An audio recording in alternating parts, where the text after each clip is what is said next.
राशींच्या प्रकरणामध्ये असा विषय झाला. आपल्या सणापायी एका कामगाराने 15 ग्रॅमचं गठ्ठण 14 ग्रॅम 200 मिलीचं गठ्ठण घेतलं होतं, बरोबर आहे का? तर 14 ग्रॅम 200 मिलीचं गठ्ठण घेतलं, मीटिंग सीसीटीव्ही दिसत होतं, सगळा विषय झालेला. पोलीस तिथे गेले, त्या सरांना उचलून घेऊन आले. त्याच्यानंतर त्या सरांनी सगळी आपल्या राशीवाली एकत्र आल्यानंतर त्यांनी फोन केला, म्हणजे असा विषय झाला, पोलीस स्टेशनला या. आम्ही तिथे गेलो होता. गेल्यानंतर पहिल्यांदा मी आपल्या सरावाला झापाय चालू केलं की बाबा आम्ही एवढं सगळं पळून सांगतोय, पण त्याचं मी सांगितलं होतं की बाबा आम्ही तुम्हाला बिलं देतोय, हे बिलं तुम्ही पहिल्यांदा घ्या, या बिलावर तुम्ही व्यवहार करा. या बिलं ज्यावेळेस तुमच्याकडे असतील त्यावेळेस तुमचा झालेला व्यवहार हा कुठंतरी कागदावर येईल आणि कागदावर आलेला व्यवहार हा तुम्हाला तुमच्यासाठी त्या कारवाईच्या दरम्यान एक चांगला आरसा ठरेल. हे सगळं न करता तुम्हाला हे उपयोग कोणी करायला सांगितलं, तर तुम्हाला ते कामगार आहे असा विषय आमचा व्यवहार झालेला आहे, तर ठीक आहे, काय हरकत नाही. साहेबाला विचारलं काय म्हटलं, त्यांनी लिस्ट काढली 6 एफआयची, आपल्या सणाभावाची 6 एफआयची लिस्ट काढली. म्हणजे 107 ग्रॅम यांनी रिकव्हरी द्यावी आणि यांनी निघून जावं. तुला साहेब काहीच हरकत नाही, 107 ग्रॅमची मला एफआय द्या. तर एफआय किती? 14 ग्रॅम 200 मिली. याचा व्यवहार किती झालाय? 14 ग्रॅम 200 मिली. 14 ग्रॅम 200 मिली रिकव्हरी ही त्यांना रेकॉर्डवर दिली, कागदोपत्री देऊन त्याला पंचनामा करून.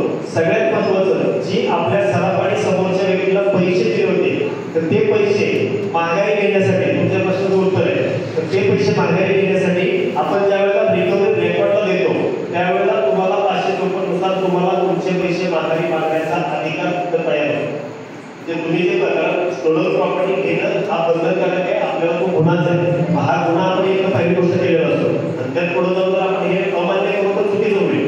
तर कायद्याच्या प्रोसेसमध्ये असं आहे की तुम्ही जर व्यवहार केलेला हा जर चोरीचा नाही किंवा चोरीचा म्हणून केलेला नाही हे जर सिद्ध होते कागदाने, तर तुम्हाला तुमचे पैसे माघारी मागण्याचा 100% अधिकार आहे. मामा 14 ग्रॅम 200 मिली रिकव्हरी द्यायला लावली आणि त्या संबंधित ग्राहकावर त्याला अर्ज लिहून दिला होता, तो त्याच्यावर कंप्लेंट कर, त्याच्यावर 400 दाखल कर, हे तुला ग्राहक म्हणून फसवलेलं आहे, तो आपला राईट आहे. ज्या वेळेला तो तिथं गुन्हा दाखल करायला गेला, गणेश शेट्टी तुझं पैसे घेऊन गेले, नाही तुमचे पैसे फायदा झाला का तोटा झाला? आणि हे जर अंधारात तुम्ही रिकव्हरी दिली असेल तर सेम त्याच प्रकार तशाच पद्धतीने आपल्या चिंतामणी म्हणून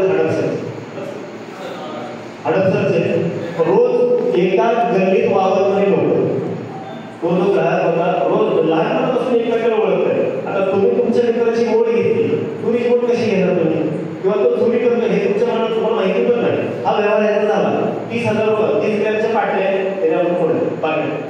हे बडगाव पोलीस स्टेशनचा हा विषय निघाला.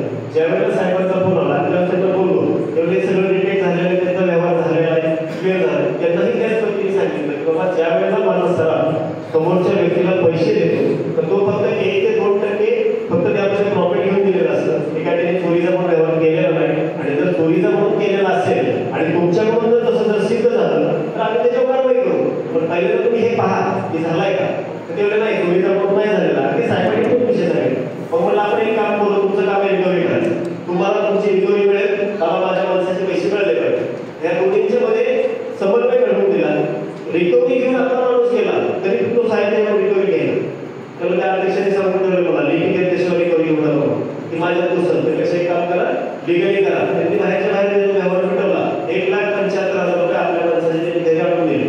मग हे 30 ग्रॅमच्या 60 टनाच्या बाटल्या बनवून दिल्या. फायदा झाला का कोणाचा? ही प्रोसेस आहे कायद्यावर. तर रिकव्हरीचा विषय तुम्हाला पहिली गोष्ट रिकव्हरी द्यायची गरज नाही. रिकव्हरी तुम्ही कधी द्यायची? ज्या वेळेला तुम्हाला न्यायालयामध्ये तुमचा संपूर्ण खटला चालेल आणि ज्या खटल्यामध्ये निकाल लागेल, तुम्ही ज्या वेळेला आरोपी सिद्ध होतात त्यावेळेला आपण काय करतो? आज देखील आपण काय करतो? अधिकारी आले का आपण पहिले येण्याचा विचार करतो, बरोबर आहे? हे येण्याचं थांबवायचं का चालवायचं?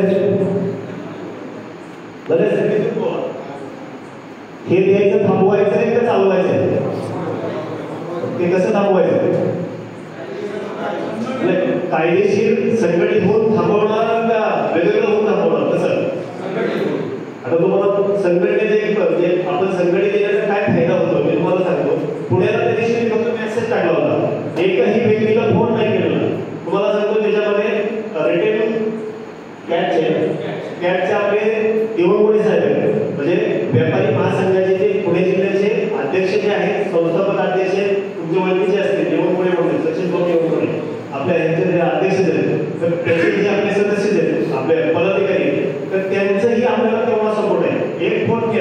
सगळी लोक तिथं 50-60 लोक दुपारी 2 वाजल्यापासून रात्री 12 वाजेपर्यंत आमच्या समोर.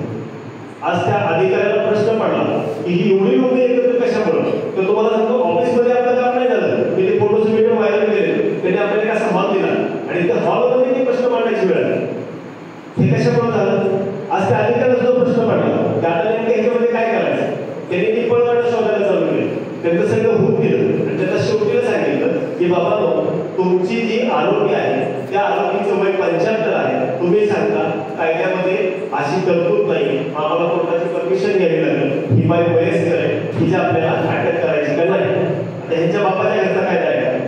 जर त्या बाईला तिथून हडपसरला गेली, या बाई सांगते हडपसरला सकाळी 9:30ला गेली, चढत्या गाडीमध्ये चेक होऊ शकते, त्या बाईला काय म्हणजे फिजिकली तिचे काय म्हणजे डॅमेज नाही ना, सरळ सरळ आहे, त्या पुढे ती बाई चालते आणि आपल्या कारवाईच्या वेळेला त्या बाईची परमिशन घ्यावी लागते. हा कुठला नाही, हा विषय आपल्या साहेबाला विचारला बाबा तुम्ही ही जी बाई 12 गुन्हे केले म्हणून सांगता, त्या बाईला 12 गुन्हे करता येतात, त्या बाईला तुमच्या कारवाईला सामोरे जाताना वयाची अडचण काही नाही. बरोबर आहे. आता हे बोलण्याचं आणि हे सगळं मांडण्याचं हे कधी तुमच्यामध्ये अडचण आहे. तुम्ही ज्या वेळेला पेपरवर त्या पद्धतीने ठेवतात त्यावेळेला आता तुम्ही व्यवसाय पण करत असताना सगळ्यात पहिल्यांदा आम्ही तुम्हाला एक बिल आपली सगळ्यांना देतो, हे पावती, हे खरेदी केली, त्याच्यावरती